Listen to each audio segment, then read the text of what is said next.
Yay. Hi, thank you, and I'm glad to be here. This is my second LCA, and it's fun to be back.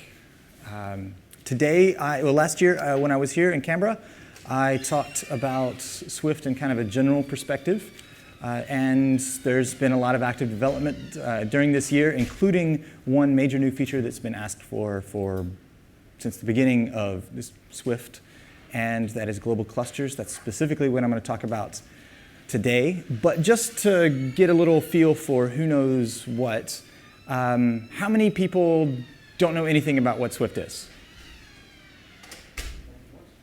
Do not know anything about how Swift works or what it's... OK, well, that's good, because that means we can go pretty quickly through just an overview. I'll cover it just to make sure we're all on the same page, but we'll go a little more quickly on that. So like I said, my name is John Dickinson. You can find me online, not my name, on most places like Freenode and Twitter and places like that. So my vision for Swift is that everyone every day uses Swift whether they realize it or not. And this is something that I think we're actually fairly well on our way to achieving. And the reason that I want everyone every day to use Swift whether they realize it or not is because I truly believe Swift is storage made for the web. And if you're using the web and you're using storage that's consumed generally through web mobile devices, online, even public or private cloud applications, you should be speaking the Swift API. And we've done a lot of really good stuff along those lines. There's lots and lots of deployments, everything from major cloud service providers to lots of private clouds, everything from back office things, one of which I'll talk about here today, to things like Wikipedia and mobile gaming and video streaming and things like this. So it's really great. But one of the things that has been a feature, no longer, but it has been a feature blocking us from seeing this vision realized is the lack of global cluster support.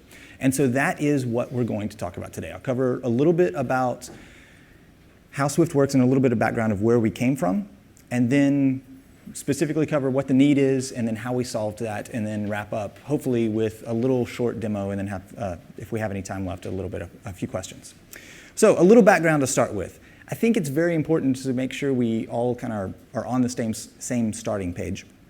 So first, what is the reason for being for Swift? The reason for being for Swift is the fact that storage access patterns have changed and storage needs have changed as the world has grown and people become more connected and people are using more data, expect more data portability, and our devices are actually getting smaller. So if you try to solve this in a kind of a incremental perspective, you start with a single hard drive, then you start with adding in a couple of hard drives tied together, and then you start getting into some pain.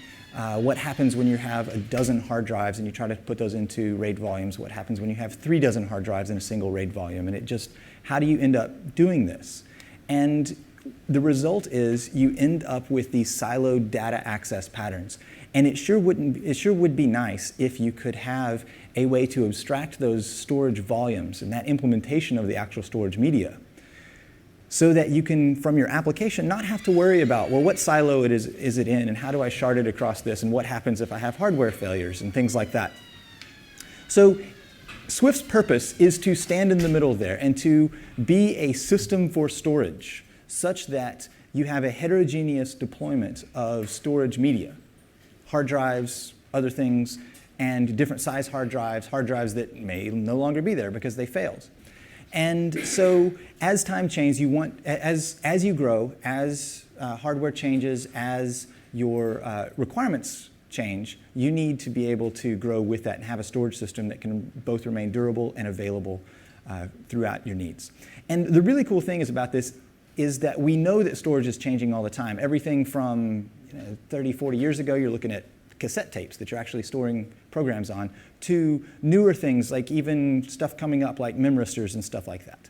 So it's really important that we're able to grow and have a way to abstract this storage implementation from the application, and Swift is what does that. So there's a few key things we need to know about Swift when we're talking about Swift. The first thing I want to talk about is a proxy. We use this word a lot, and it is a significant component of what makes up a Swift cluster. The proxy inside of Swift does a few things. Primarily, it implements most of the Swift API, but also secondarily, it coordinates the communication with all of the back-end storage nodes. And the nice thing about this is because the proxy is what knows information about the cluster, it means your clients can actually directly talk to the Swift cluster without having to implement extra libraries or have a stateful knowledge of the current state of the cluster. The account server, or an account in Swift, is a logical division of the namespace. Generally, you're given an account in Swift when you sign up for a cloud service or you use an internal Swift deployment. Your user is generally tied to a particular Swift account. An account keeps a listing of containers, and then the containers, therefore, also keep a listing of objects. The accounts and containers basically keep a listing of what's inside of them and a little bit of metadata. And then the objects are what store the data themselves. So when you're uploading an image, when you're uploading a movie, when you're putting in your backups, that's stored in an object. And then you have a listing of that automatically tracked for you in the container. And then the account knows how many bytes are aggregated across this entire account and things like that. So that's exposed to the user via the API with a simple URL. So the URL has three major components. So after you're looking at, this is just the domain I'm talking to, and here's the API version that I'm talking to, which has so far always been version 1. We've had a very stable, over 4 years old API. You've got the account and container and object. The account is the top level, the container is next, and then the object.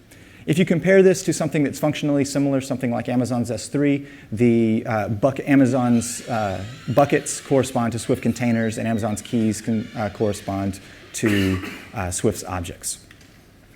So once we get the data, this is all that the client is going to see. Put this object, get this object back. And so the system itself has to know where to place that. So the question of data placement is actually pretty important in figuring out how we splay that across the cluster and protect against failures. And Swift does this by organizing or keeping information about the failure domains within the cluster. So the first failure domain that it works around are drives. The second would be servers. The third is a zone, and a zone is something that in your deployment that has a single point of failure, say a top-of-rack switch in a single rack, or maybe a row of racks that's tied to a single utility power supply or something like that.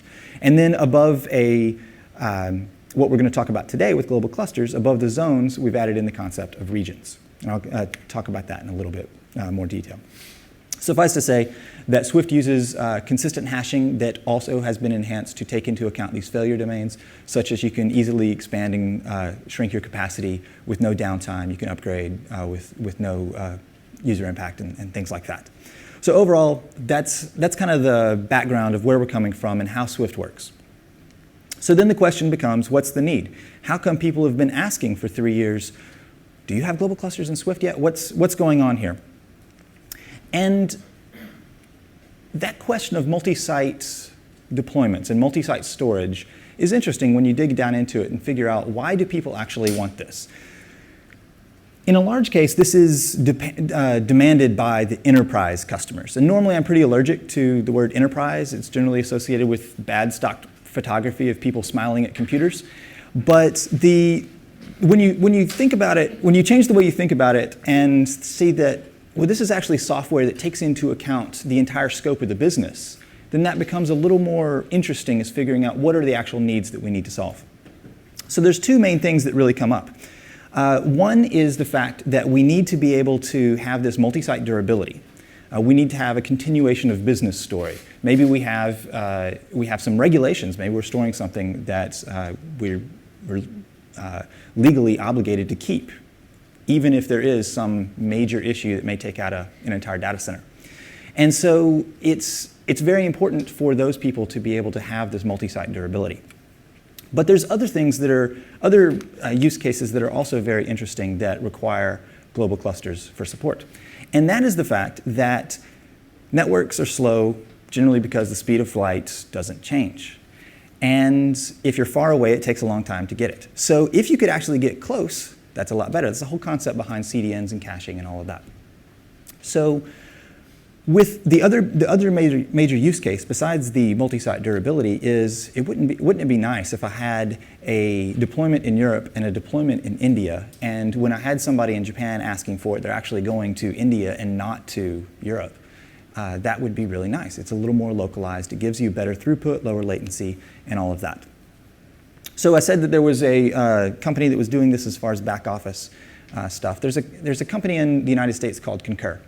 And they have global clusters running in production today. So I want to tell you a little bit about why they did it and what they ended up doing.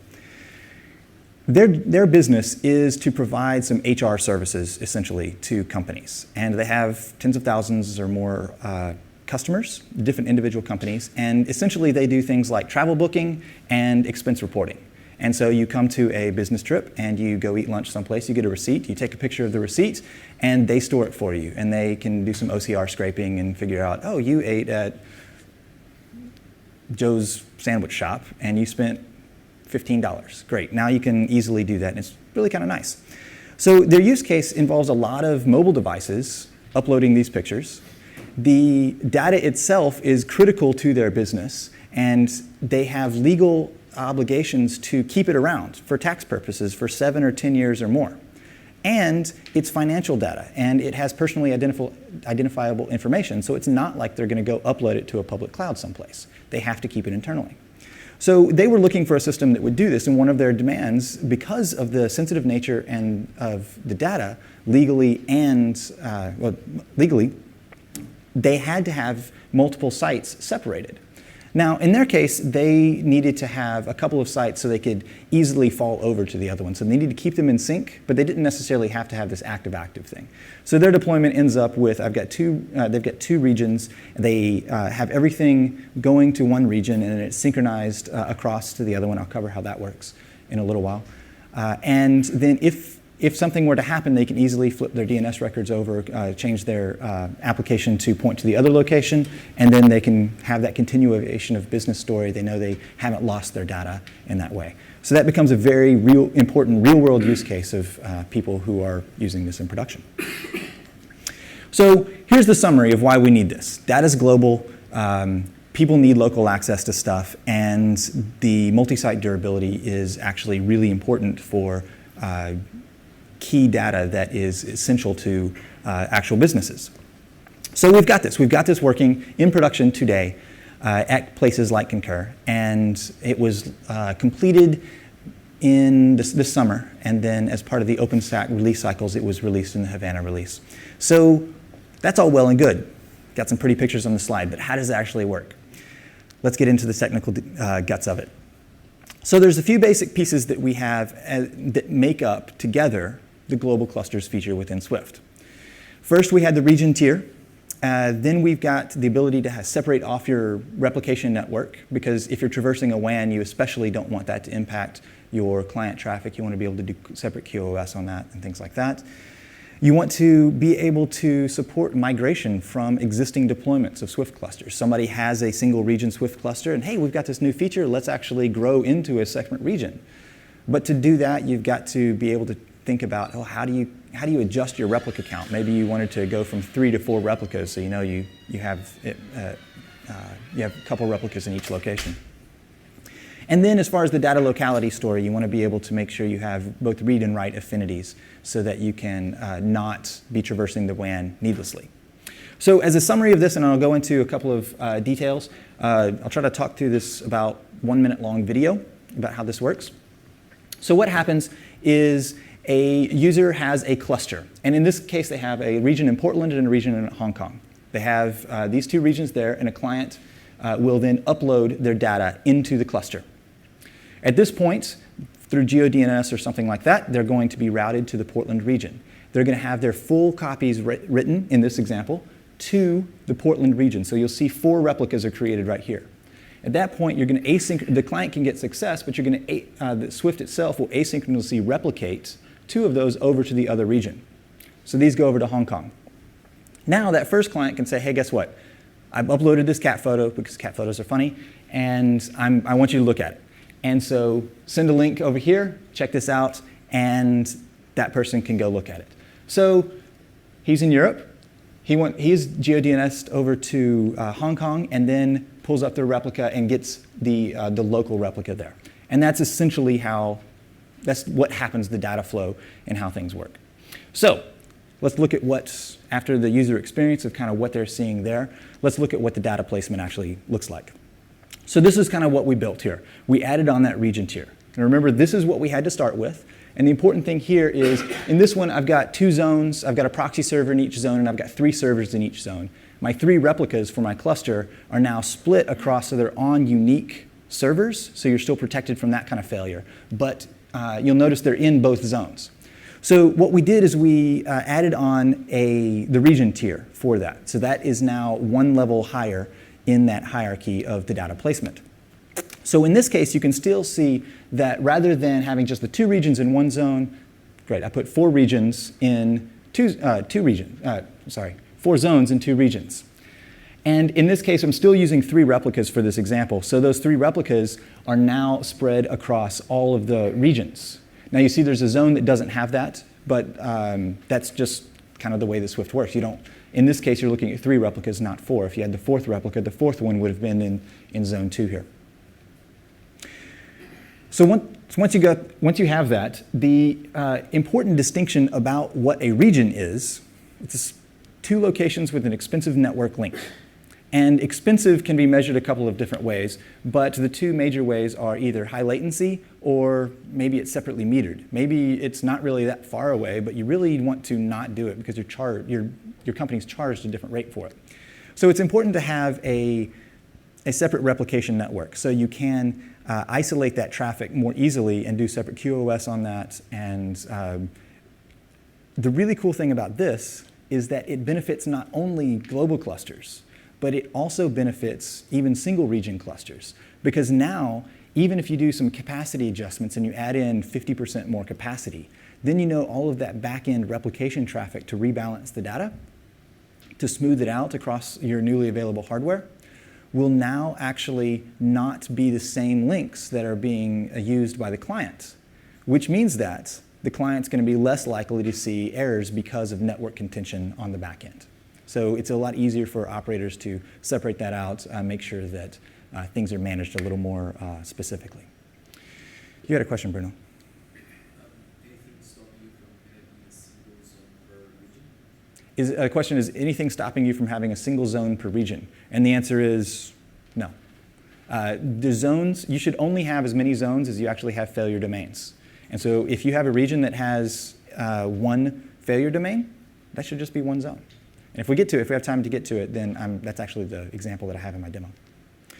So the next thing is adjustable replica counts. I've got 1 region with 3 replicas. I want to have 2 regions with 4 replicas because I want to make sure I have two replicas in each so I can restore from a failure from the local copy, not the WAN copy. So 3x replicas, that makes sense. 4x replicas, that makes sense. What in the world does 3.5 replicas mean? How do you halfway replicate an object? So the way this works, actually, in Swift, you do set it to 3-point-something replicas. And what this means is that you're going to have 3 replicas for all of your data, and then 50% of your data is going to have 4 replicas. So for 3.2, all of it, 100% has 3 replicas, and then 20% has an extra 4th replica. And so what this really allows is for an operator to gradually change that over time. You can imagine if you have multi-hundred terabyte or multi-petabyte single region deployment, duplicate it on your other region, well, you can't just, by definition, the WAN link's the expensive one, right? You can't just say, let's just replicate a petabyte of data across country. So that takes a long time. So now, and it's going to saturate your links and cause other problems. So now what's going to be, the Google guys are smiling up there. That would be crazy, a petabyte of data across the country. So what would happen is, in this case, the operator can move from 3.1 to 3.2, or you can move over just smaller increments at a time. So there's a migration path there. Multiply for whatever numbers you want, crazy Google people. So the last big piece of what we have for global clusters, the last key feature that in toto makes up the whole suite of features, is the concept of read and write affinity. And in this case, we've got an example here. We have 4 zones. Each of them have a proxy. Each of them have several replicas. But you've only got three, I mean, each of them have several servers, but you've only got 3 replicas throughout the server.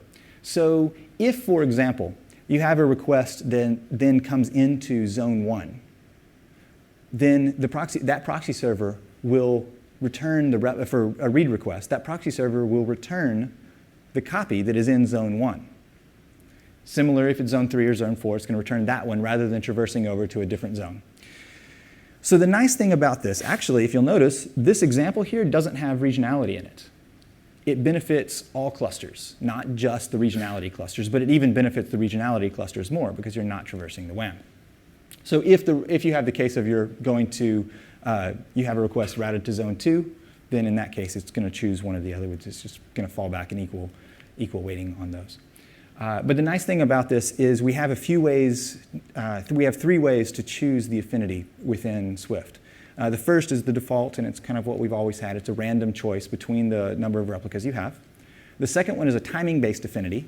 And what this means is that every time a proxy makes the connection, it keeps a record of how long it took to connect to that particular server. And then when a request comes in, it looks it up, and it can sort it based on those historical timings and choose the one that's fastest. And then the third one is an explicit affinity, which says that a proxy is going to very specifically choose to get sort by first, say, go to region 1, go to zone 4. And it's always going to do that. And you can even weight that by different weights. Go to region 1, zone 4, region 1, zone 2, then region 2, and then just anything else. And so you can add in a tiering there. So that's the summation of how the global clusters were built, how they work. So now's the fun part. Does it work? Yes, it works. So let's have a little demo and see if the demo gods are with us. I will apologize somewhat because I didn't really trust the conference Wi-Fi. So I'm running this all locally. So let me show you what I have here. Great. What we've got here is I've got two servers simulating 2 different regions. Or I've got 2 regions, I guess, each simulated by a single VM. Each of these regions, you can see, let's see, it's kind of wrapping there. I have my ring set up here that has the important point here is that I've got the region column is right here. You can see I've got 4 servers in region 1 and 4 servers in region 2. In this column right here. And then an interesting thing is that, to Bruno's question, each region only has one zone. So that's what we have. So what I'm going to do is I'm running all my Swift processes. So let's start looking at the requests. So we're going to look at the proxy logs here. And I've got an auth token already and my request for my account. So I'm going to create a container in there. And then I'm going to create an object. Now, before I create the object, I'm going to notice one thing specifically. I am talking to 56.5. So my 2 IP addresses are 56.5 and 56.6. 56.5 is region 1, 56.5 is region 2. Region 1 is configured so that it has it does not have write affinity turned on. And I did this, you wouldn't deploy a cluster this way, but just for the examples here. Both regions have a preferential read turned on for their region. And then proxy 1 has a write preference, no write preference, so it's going to write it throughout the entire global state. And region 2 has it set so that it will write it specifically to just region 2, and then the replication can take care of it. So I'm going to write object 1, and we're going to see that, you know what I should have done here? Let's do this. Look at my storage logs. I'm going to turn off replication. Forgive me, so it doesn't go faster than my typing. Okay, so I've got this, and now I'm going to look at the storage logs, and we can see what's going on.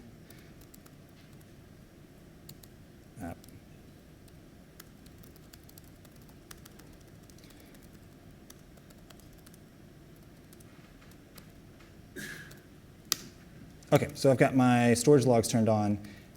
Let's write that object again. And you can see here specifically that in storage 4, I have an object server put request. Storage 1, I've got an object server put request. And over here on region 2, I have in storage log 1, I have an object server put request. So we had 3 write requests just as normal. 2 of them went into one region and 1 of them went into the other region. It's exactly what you would expect. Now, what's very interesting is let's create a different object. I'm going to create O2. I'm not really changing anything else, but in this case, I'm going to flip over to the, flip over to the other region, going to 56.6. So this is region 2, if you remember, has the write affinity turned on. So there we go. Now you'll see that my storage requests I had 3 storage requests in all 3 of these locations. The object server put on all 3 of these locations.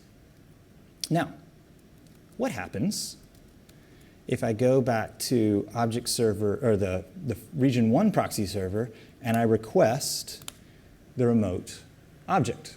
Well, that's kind of your failure, your split brain case. What happens in that case? Oh, OC? I did OC, you said? I did, you're right, thank you very much. Get a 404, oh no. Thank you. Okay, so we go here, we still get the request, no problem. We've still got our data, 1, 2, 3, 4. So you can see what happens is that the object server went to, let's see, where did that go?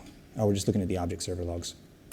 So it got the object server from the appropriate place, and everything was, oh no, there it was. It first did it from the local region because it has that, or it tried that local region first. Couldn't find anything because it's got that read affinity from local region.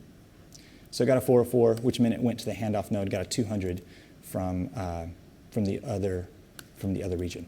And essentially, that's how it works. I mean, there's obviously a lot of details that we don't have time to go into that you would see in production as far as let's play with replications, separate replication networks, and stuff like that. But that's what I have time for today. So thank you very much. And what kind of questions do you have?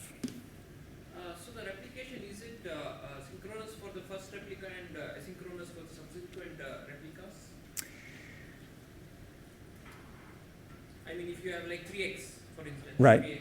So for the first replication to the first remote node, is it synchronous, and the subsequent replication of the same thing, is it asynchronously done, or how is it? So what happens is that the writes within Swift are not synchronously done. What happens is that you have to have a quorum successfully write. So if you have one region that you have the write affinity turned on, it's going to write everything right there, and some of the primary locations are going to be in that region. Now, the ones that are not that region is also going to basically act as a temporary holding place for those other regions, and they're going to be asynchronously replicated across the WAN after the client has already had success. Okay. So yeah, so what that actually, the really nice use case on the write affinity is that if you have a bursty workload where you're really going to spike up a lot of writes and then have a gap of not doing anything, then it can become a way to smooth out your WAN traffic. It can be something that can actually improve your throughput on writes because you're not having to traverse the WAN on every single write. You can basically queue that for later. So when you return to the client, there may be still replication happening in the background. Absolutely. So the question is, when you read the request, there may still be replication happening in the background. And absolutely that's true, but that is exactly in line with the way Swift has always worked as far as doing an eventual consistency. And so if you're looking for something to, if you're using your data there, the way you use the system is to acknowledge this is the characteristics of the system. So either you're only going to see that if you're doing overwrites and updates and things like that. Otherwise, you're still going to be able to get your data because it's going to go ask over the WAN.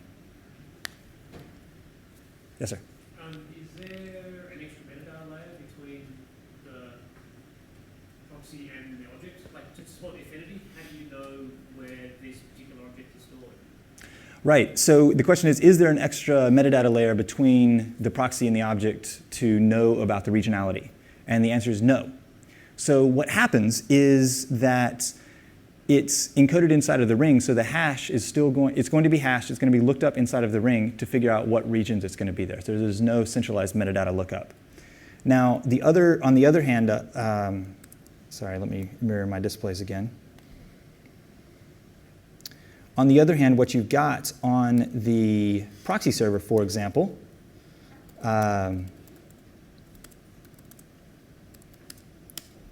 the proxy server, you can see here, right here, that I've got my read affinity set to preferentially go to region 1, zone 1 with a weight of 100. I'm not doing anything else. Write affinity I have commented out, but that's the same way you do it there. So the proxy knows what location it is in, but there is no metadata lookup to know where an object is because it is encoded as part of the overall data placement with Swift Ring. Okay, so there's just several candidates that are complete and you just try? Exactly. Yes, there are several candidates on where it could be the primary replicas, and then the handoffs. Actually, some of the things since I've been here last, we've really improved the way handoffs are done, such that those are much more consistent over time. So I presume that means you wouldn't want to have affinity with, if you had a large number of regions, Yes. 100 regions, Yes. and then do read and write affinity, you have so many combinations of where the object might be that it's not worth. So the question is, what do you do if you've got a large number of regions? And you may not want to use read or write affinity on that. I would suspect you probably would not want to use write affinity on that sort of situation. Read affinity would still probably help you out. But then it's also the question of, are you storing a small number of replicas relative to your number of regions, or are you keeping it one-to-one because you need that data locality? Now, something I was talking about earlier this week that is going to tie in very, very nicely with the global clusters is the concept of storage policies, so that you can take that combination of regionality and say, let's store it only right here or only in this other region, or we can have another storage policy that spans both. And that's a subject for another talk, but it's something that's coming down the pike pretty quickly. So just relating to this question, what I need to ask is, suppose there is a request, and since there is a metadata layer, and assuming that it's not replicated to all the nodes, it will have to check with all the nodes and get 404, and then only then in one of the nodes it will get 200, right? Or is it at the first 404 it will know where it is exactly? So the question is, how often does it have to seek into the cluster to figure out where it is, and what's the worst case scenario there? What's going to happen, right? Yeah. So what happens is that it's going to first look for the primary locations, then it's going to go to the handoff locations based on the structure of the consistent hash ring within Swift. And yes, it's going to ask the primary locations, do you have it, 404? Do you have it, 404? Do you have it, 404? Well, maybe now we need to go into handoff locations and things like this. And it is a configurable setting of how many you're going to look at, but the default is 2 times the number of replicas. So you're not going to say, I've got hundreds or thousands of servers, and somebody who's spoofing UUIDs at me is going to cause me to do thousands of internal requests based on their one cheap request. That's something you don't want to happen, and you definitely protect against that.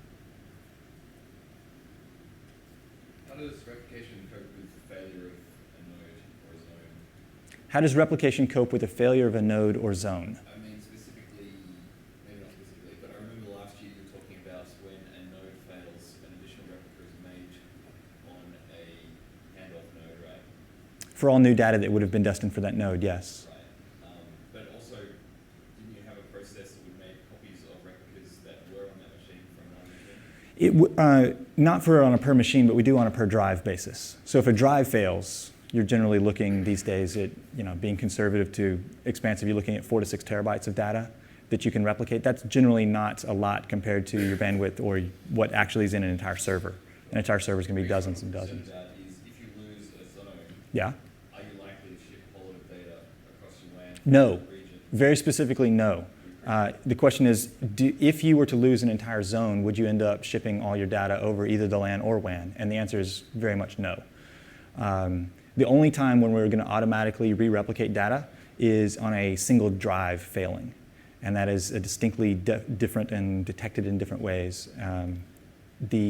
A server or a zone or even a region going down will not cause replication storms.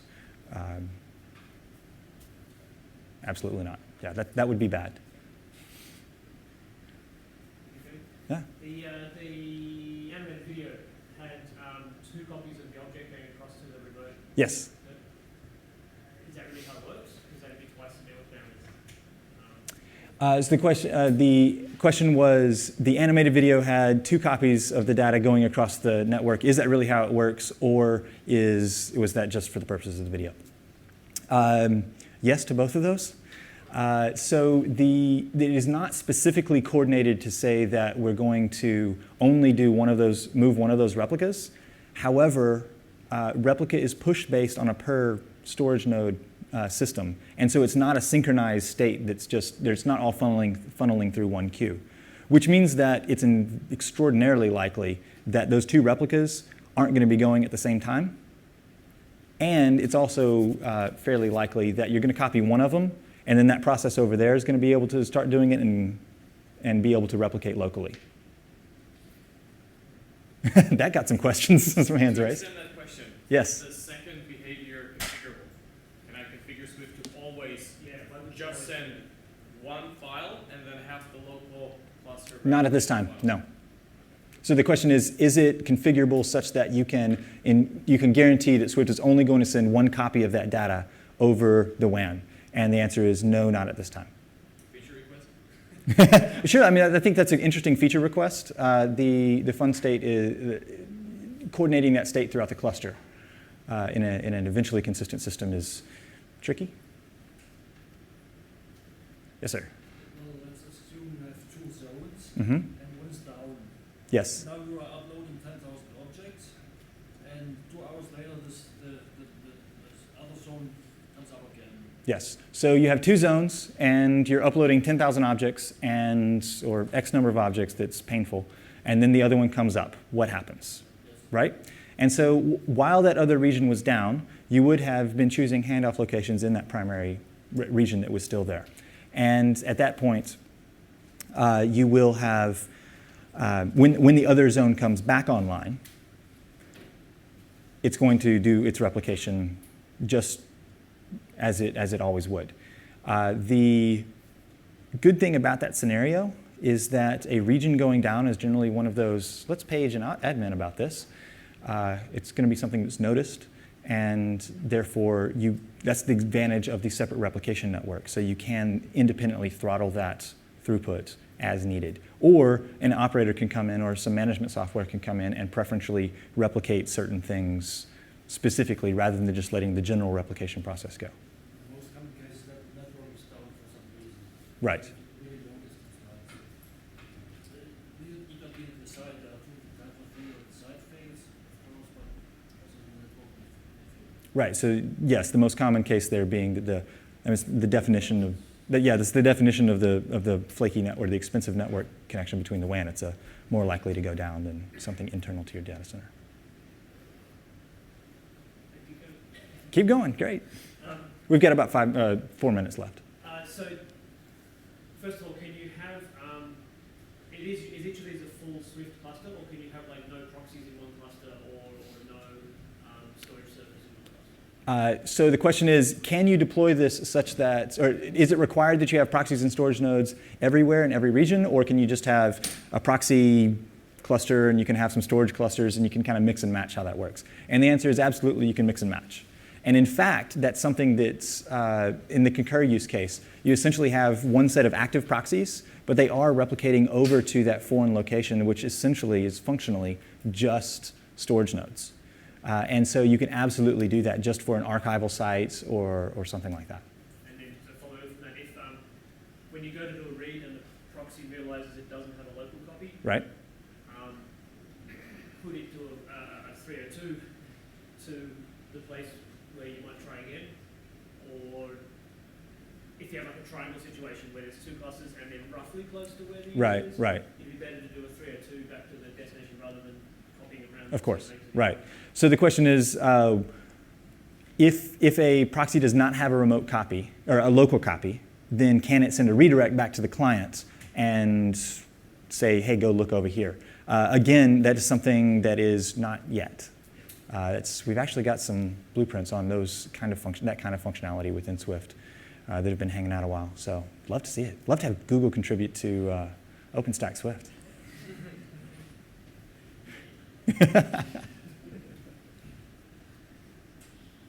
Anything else? Any other questions? Well, thank you for your time. It was great to be here. If you have any questions, I'll be around.